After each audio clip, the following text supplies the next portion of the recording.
Shabbat Shalom, Kahal Yahweh, Bahashim Yahweh Shai, Bahashim Kodash. Double honors to the elder apostles and elder bishops of GMS, including the elders that came before them that taught us this truth.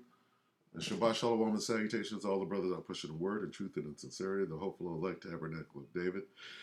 I'm the brother Yahshua. I'm back with the WW3 Daily Update. Shabbat Shalom and salutations to you as well. We're going to keep this as brief as possible.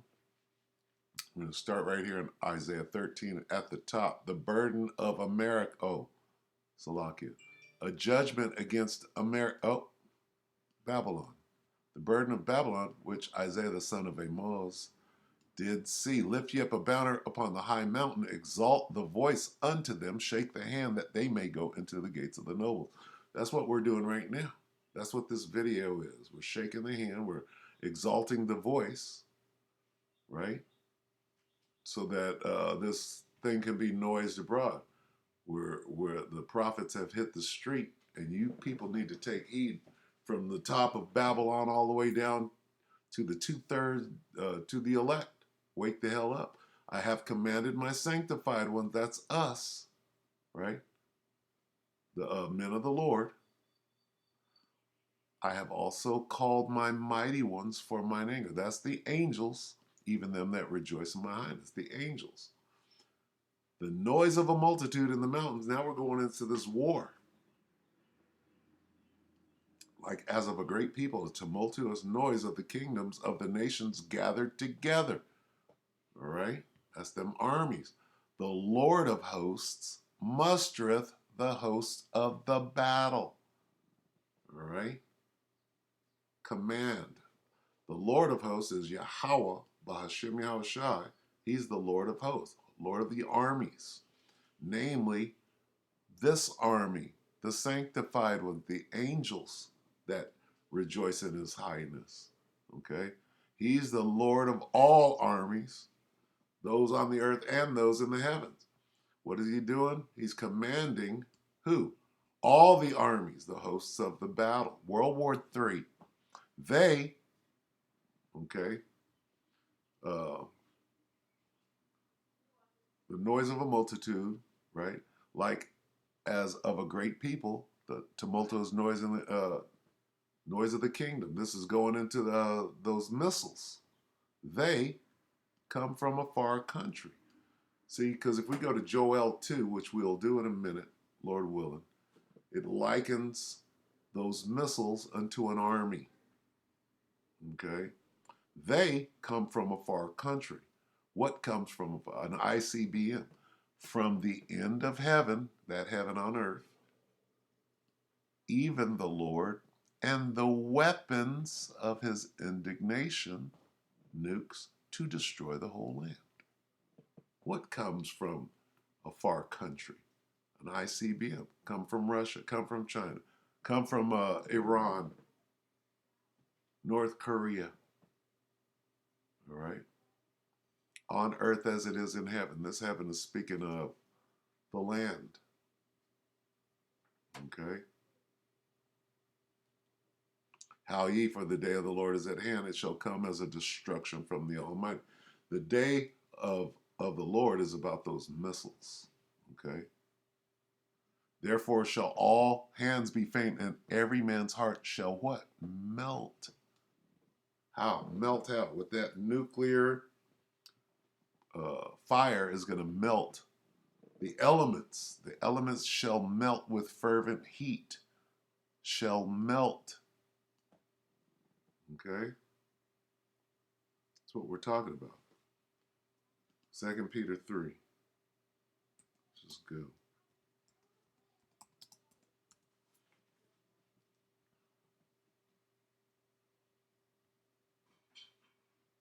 Second Peter 3 and 10, the day of the Lord. There we are again. It's about those missiles, but the day of the Lord will come as a thief in the night, in which the heavens, there we go, the earth, shall pass away with great noise. And what it means by the heavens is the rulership upon the earth, the rulership of the Edomites, in which the heavens shall pass away with a great noise, that's the missiles, and the elements shall melt with fervent heat. The earth also and the works that are therein shall be burned up, missiles.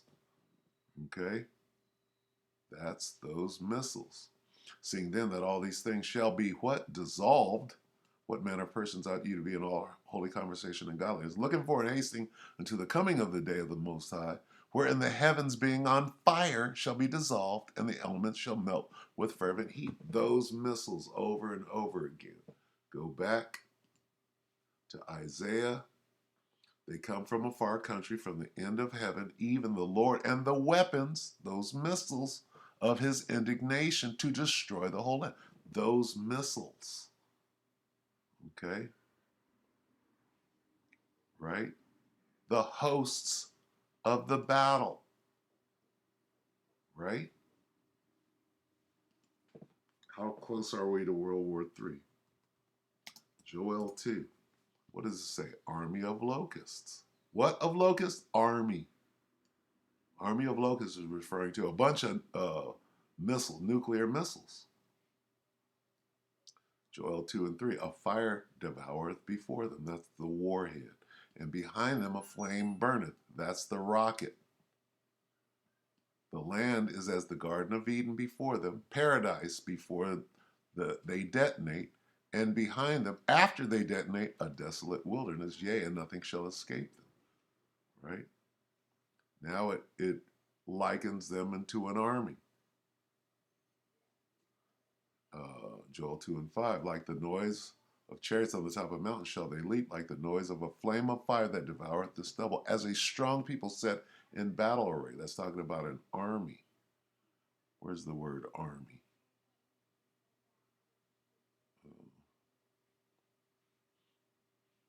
Men of war. Jump down to 7. They shall run like mighty men. They shall climb the wall like men of war. That's an army. Okay?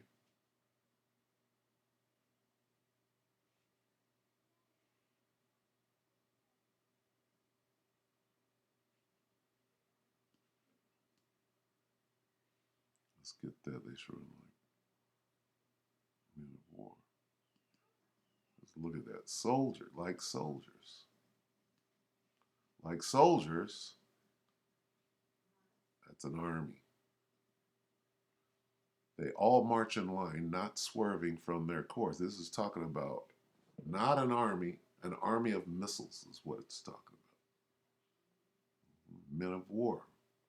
They shall climb like men of war, like soldiers, like men of war.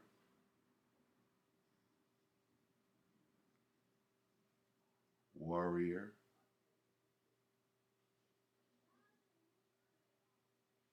They march in columns, like soldiers, like men trained for war.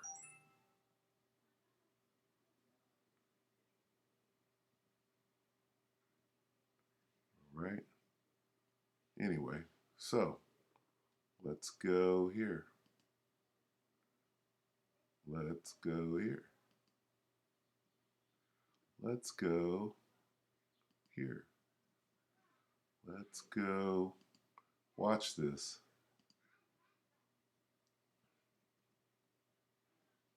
What does Skeletor say right here? This is today, like a couple of hours ago. Let's click on it. Looks like World War III. Huh? World War III is about nuclear missiles and the day of the Lord.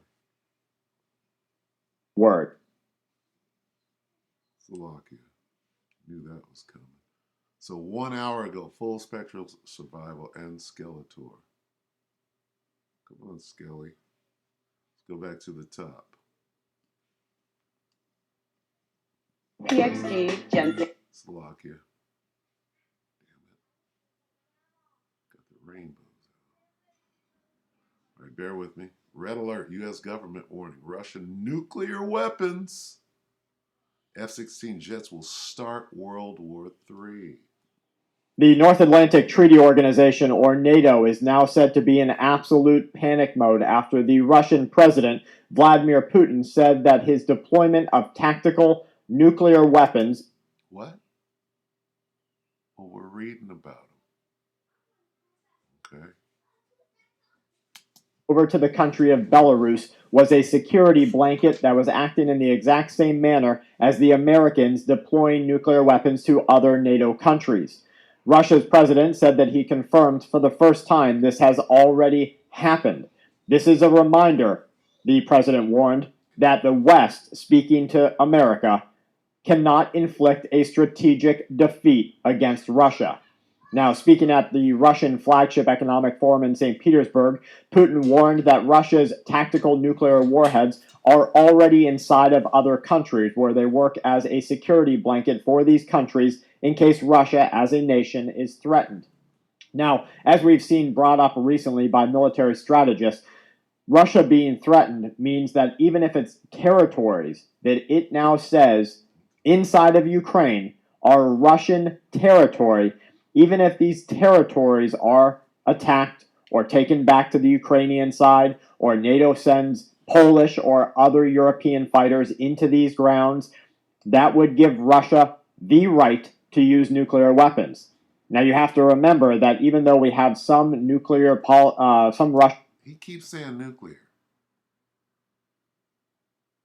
I can't imagine why. Politics, saying on a almost weekly basis that nuclear war is right around the corner, What? when the Russian president, the guy with his finger on the button, the one that really has the choice and the ability to launch the nukes at a moment's notice, The nukes. when he says that this is happening or this is coming, you have to take a different kind of note, and you have to understand that his words come with a certain amount of gravity. Now, he says there is no need right now for Russia to resort to the use of nuclear weapons. But as you know, he warns, we were negotiating recently with our ally, the Belarusian president Alexander Lukashenko, that we would move a part of these tactical weapons to the territory of Belarus. This has already happened. The first nuclear warheads were delivered, but only the first ones, he says, by the first part. But we will do this job completely by the end of summer or by the end of the year. Why? Nukes, nukes, nukes, nukes, nukes, nuclear, nuclear, nuclear, nuclear, right? Why? Well, we're reading the Bible, and the Bible is telling us, what is the Bible telling us? Nuclear, nuclear, nuclear, nuclear. All right? Look at this. It's all there. Okay? Looks like World War III. It's coming. Okay? Who's that? It's Vlad the Impaler. Okay? All right, so let's go ahead and keep it short. Where was I going? Let's go quickly to the Apocrypha. They come from a. Let's go back real quick. We talk about those nukes, right? Let's go back here. Isaiah. What was it? 13.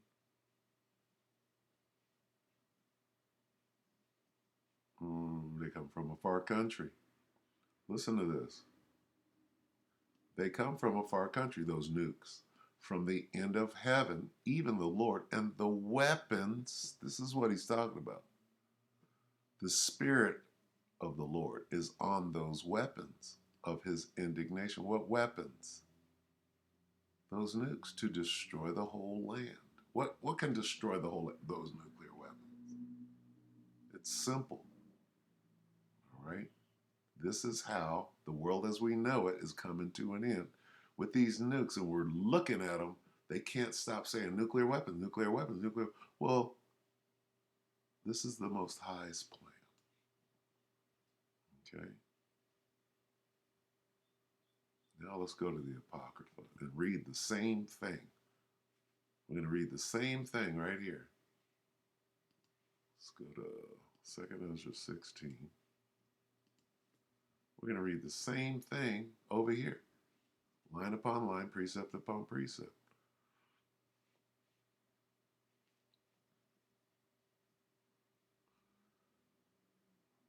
These arrows, right? Broken arrow.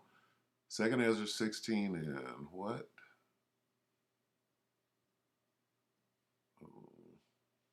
13. For strong is his right hand that bendeth the bow. His arrows, those are the nukes, that he shooteth are sharp and shall not miss when they begin to be shot into the ends of the world. What arrow and what archer do you know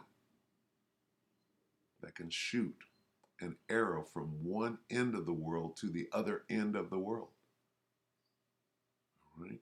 This is a dark saying referring to those missiles. Behold, the plagues are sent and shall not return again until they come upon. Well, plague means sickness and death. Well, let's see what plague means right here. Behold, the plagues are sent. What does this plague do? Right? Well, let's find out.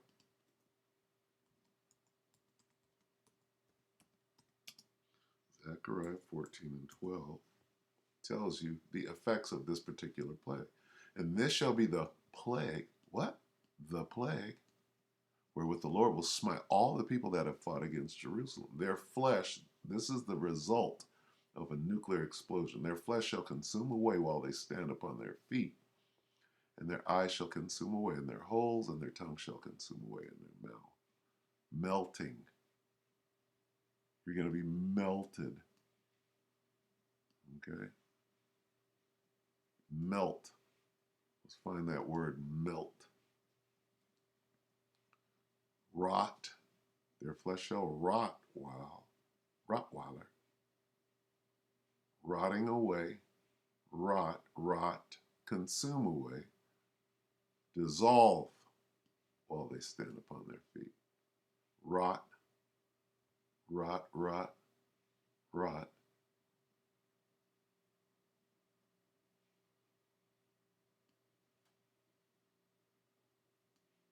Their flesh shall melt when standing on their feet, and their eyes shall melt in their sockets, and their tongue shall melt in their mouths.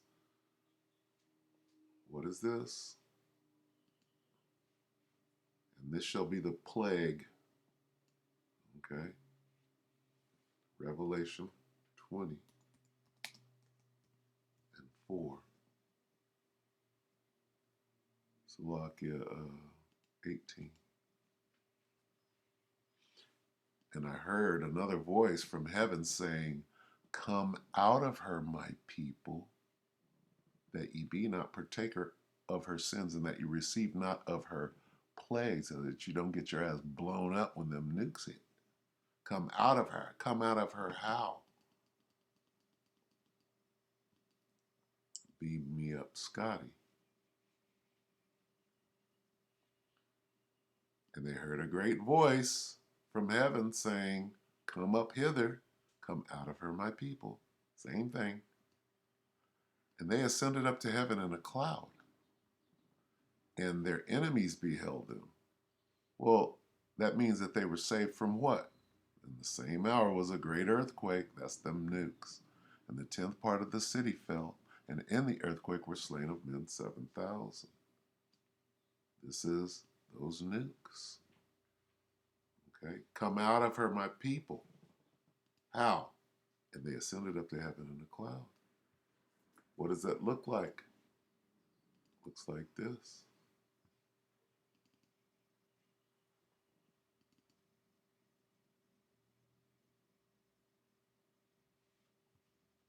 And they ascended up to heaven in a cloud. Híjole. All right. We're going to end it right there. Here come the nukes, y'all. Get your ass ready. What do they do in World War? What happened in World War II? What did they have over in Germany? What were they putting the so-called Jews in? Concentration camp. Martial law. They were locking them down, right? Well, at the same time that was going on over there, what were the American Nazi part? Oh, what were the Americans doing to the Japanese over here? They called them internment camps, right? You got to lock this place down when there's a world war. Isn't that what they did in World War II? Ask the Japanese what happened to them. So what do you think? Here's World War III, according to Skeletor. What did Skeletor say?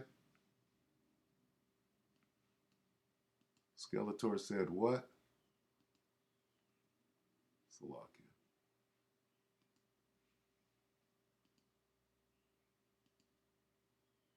Word. And the Looks like time to lock this place down. Red alert, U.S. government warning Russian nuclear weapons, F-16 jets, giving them to the Ukrainians will start World War III. When World War III starts, what do you got to do in America? Ask the Japanese what happened in World War II.